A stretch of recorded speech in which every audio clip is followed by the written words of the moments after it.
Di sebuah desa kecil di pelosok Jawa Tengah, terdapat sebuah rumah kayu sederhana yang terlihat biasa saja. Namun di balik kesederhanaan itu, tersimpan kisah yang membuat banyak orang tercengang. Pemilik rumah itu adalah seorang wanita berusia 78 tahun bernama Nenek Ramini.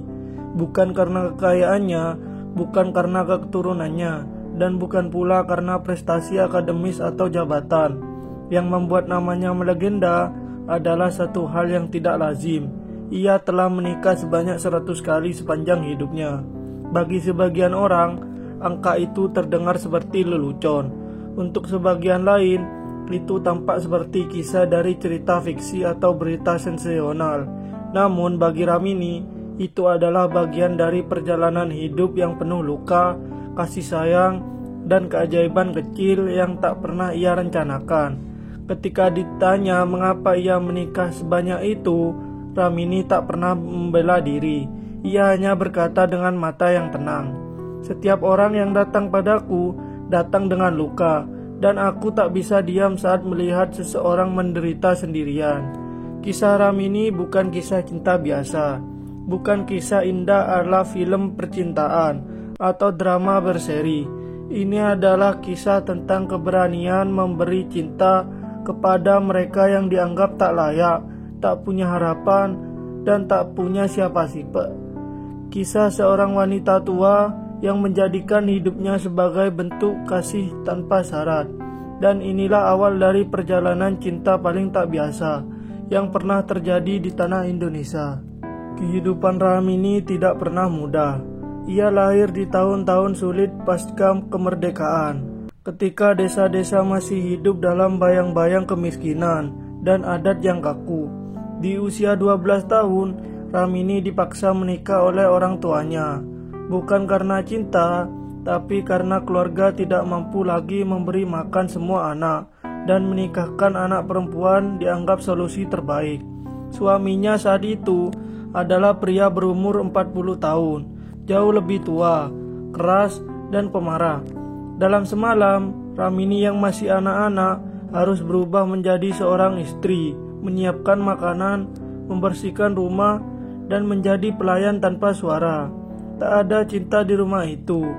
Yang ada hanya perintah, bentakan, dan kadang luka fisik yang tak bisa diceritakan pada siapapun. Di usia 16 tahun, sang suami meninggal dalam kecelakaan saat bekerja di ladang.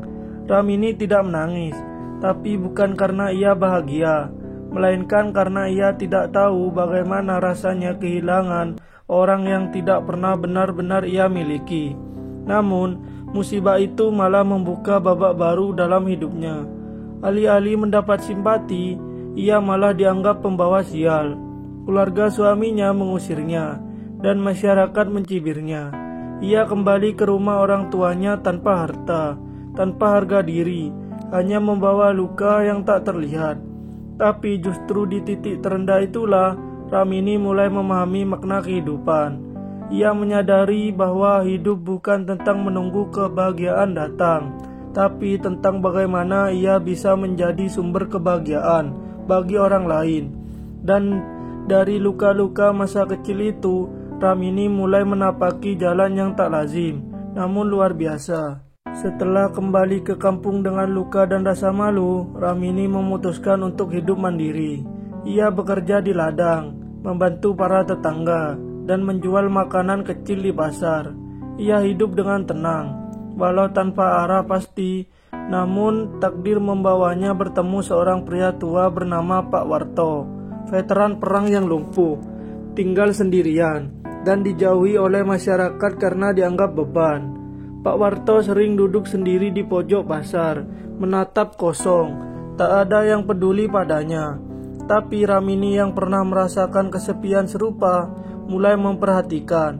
Setiap hari, ia mengantar makanan, menyuapi, bahkan membersihkan luka-luka di tubuh Pak Warto. Hingga suatu hari, Pak Warto berkata, "Aku tak ingin mati sendirian." Tanpa pikir panjang, Ramini menikahinya. Bukan karena cinta, tapi karena ia tahu tak ada manusia yang pantas mati tanpa merasakan kasih. Selama 9 tahun Ramini merawat suaminya itu. Ia tidak pernah berharap balasan, hanya ingin melihat senyuman kecil di wajah seorang manusia yang pernah dilupakan. Setelah Pak Warto meninggal, Ramini kembali sendiri, tapi bukan kesepian, karena hatinya justru merasa hangat. Ia telah memberi arti dalam hidup seseorang, dan dari sanalah pernikahan berikutnya terjadi. Bukan karena mencari pasangan, tapi karena Ramini selalu dipertemukan dengan pria-pria yang ditinggalkan dunia. Seorang pria buta, seorang duda tua yang sekarat, seorang pengidap gangguan jiwa yang butuh pendamping. Ramini tak pernah menolak, karena bagi dia setiap pria yang datang bukan beban, melainkan tugas dari Tuhan untuk dicintai walau hanya sebentar. Namun tidak semua orang menganggap Ramini sebagai pahlawan cinta. Di balik perbuatannya yang mulia, ada begitu banyak cibiran, gosip, dan hinaan yang ia terima. Warga kampung menyebutnya perempuan gila, tidak tahu malu, bahkan perusak adat. Ada yang menuduhnya haus perhatian, ada yang melemparkan kata-kata kejam setiap kali Ramini lewat. Untuk apa menikah berkali-kali? Perempuan harus tahu batas, kata mereka. Tapi Ramini tidak pernah membalas. Ia hanya tersenyum dan menunduk, lalu melanjutkan langkahnya. Ia tahu di dunia yang penuh penilaian dangkal, orang-orang tidak akan pernah mengerti apa yang ia perjuangkan. Cinta bukan soal kepemilikan, ujarnya suatu hari. Kadang cinta hanya soal menemani seseorang yang hampir dilupakan dunia. Dalam 1 tahun, kadang ia menikah 2 hingga 3 kali. Bukan karena ia haus akan pasangan, tapi karena pria-pria itu datang dalam keadaan sekarat. Beberapa bahkan hanya bertahan seminggu setelah pernikahan. Tapi di sisa waktu yang singkat itu, Ramini membuat mereka merasa dicintai, dihargai, dan dimanusiakan. Ia menjahitkan pakaian baru untuk mereka. Ia membacakan doa. Ia bahkan menyiapkan makam mereka dengan tangannya sendiri. Bagi Ramini, pernikahan bukan akhir, tapi awal dari pengabdian. Tak ada resepsi, tak ada pesta, hanya niat tulus, ijab kabul sederhana, dan komitmen untuk hadir sampai akhir nafas. Dan meskipun tak satu pun dari mereka bisa membalas cinta Ramini secara utuh, ia tak pernah meminta balasan.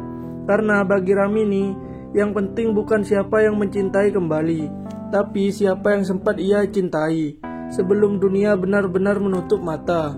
Waktu terus berjalan, tahun demi tahun berlalu. Usia Ramini kini telah melewati angka 75. Di desa itu banyak yang mulai memandangnya dengan hormat, meskipun sebagian tetap memandangnya aneh. Namun bagi Ramini, hidup bukan soal penilaian. Ia tetap menjalani hari-harinya dengan tenang.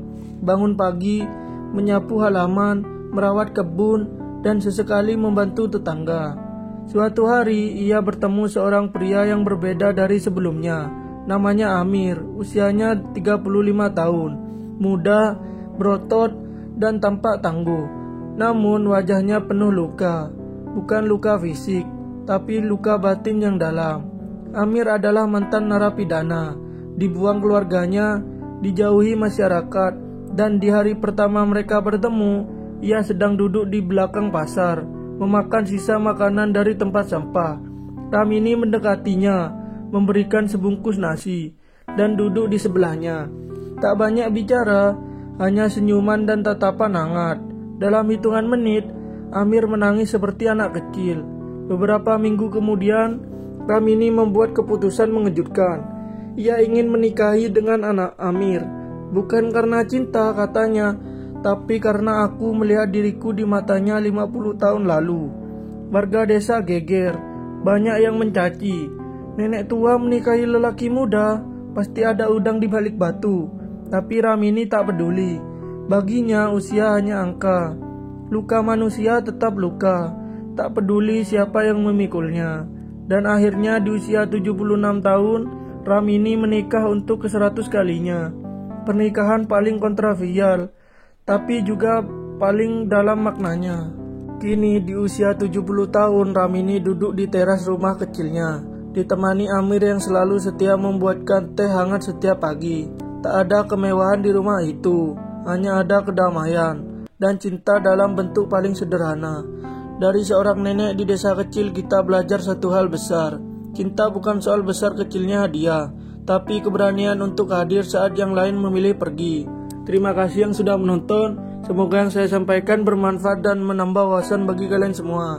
Jangan lupa like, komen, share, dan subscribe. Peace out.